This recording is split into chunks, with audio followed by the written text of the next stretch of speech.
The suprachiasmatic nucleus, often just referred to as the SCN, is located in the hypothalamus and is the master circadian clock, organizing our 24-hour rhythm, including sleep and wake.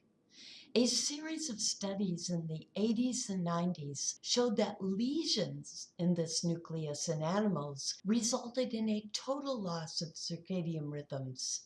You might say these animals suffered severe jet lag. However, the rhythms were completely recovered by transplanting tissue of this nucleus from another animal. The SCN is called the master circadian clock because most of the cells in your body also contain circadian clocks. Some of these peripheral clocks independently set the clocks of your liver, gut, and other body organs, but they need the master circadian clock to all be synchronized together. We mentioned before that there is a direct track between the retina in the eyes and the suprachiasmatic nucleus in the hypothalamus. The retinas detect light, and as you might recall, natural light is the #1 factor in the setting and resetting of the master circadian clock. First, the master clock must be reset in order for it to then synchronize all of your peripheral body clocks. When the retina detects dark, the absence of light, the SCN triggers the pineal gland to start making melatonin from serotonin. This melatonin, combined with the adenosine you have built up during the day, cause you to get sleepy and eventually build up to flip what is called the sleep switch. The ventrolateral preoptic nucleus, and this is often simply referred to as the VLPO. VLPO.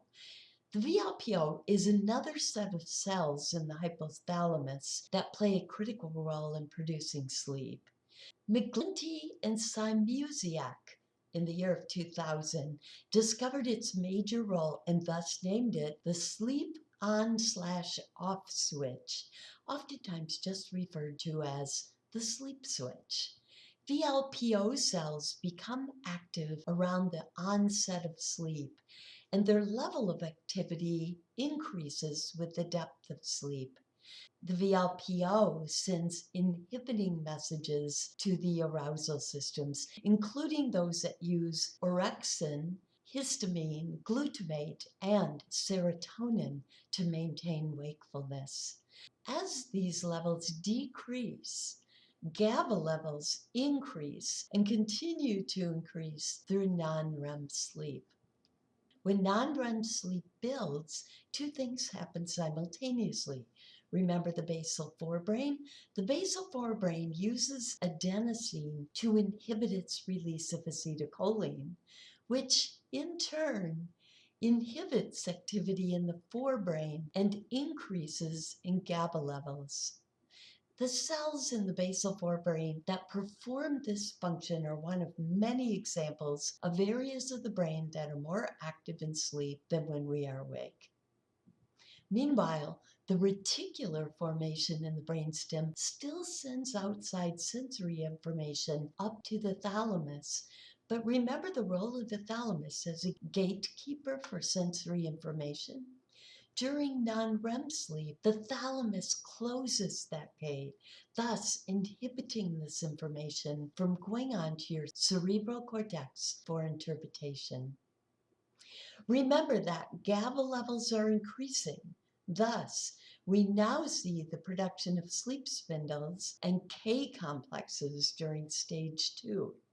So non-REM sleep is largely a product of the higher brain, though it could not happen without the lower brain doing its very critical thing of keeping you alive, right? Sensory information is also blocked by the thalamus during REM sleep, but there is less to block than there was in non-REM sleep because more inhibition takes place at the sensory receptors, spinal cord, and brainstem before even reaching the thalamus.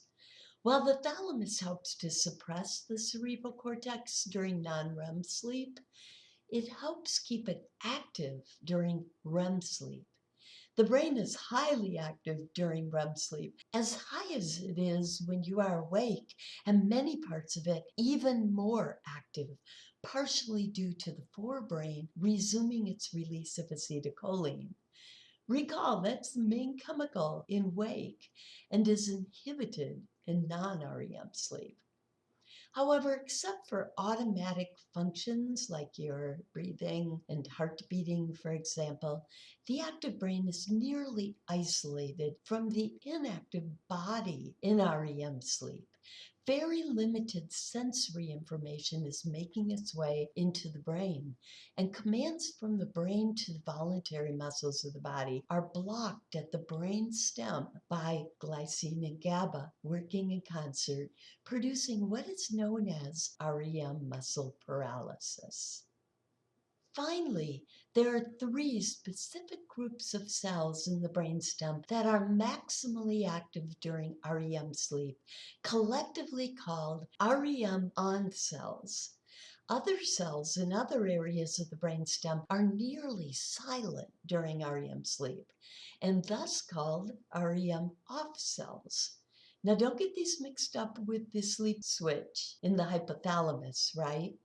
As their names imply, REM-on cells are active during REM sleep, but REM-off cells are active during non-REM sleep. So while non-REM sleep is largely a product of the upper brain, REM sleep is largely a product of the lower brain, particularly in the pons and midbrain parts of the brainstem. Thus, REM sleep is sometimes called primitive sleep. In fact, if you remove the cerebral cortex of the human brain, REM sleep would continue, but what we know as non-REM sleep could not.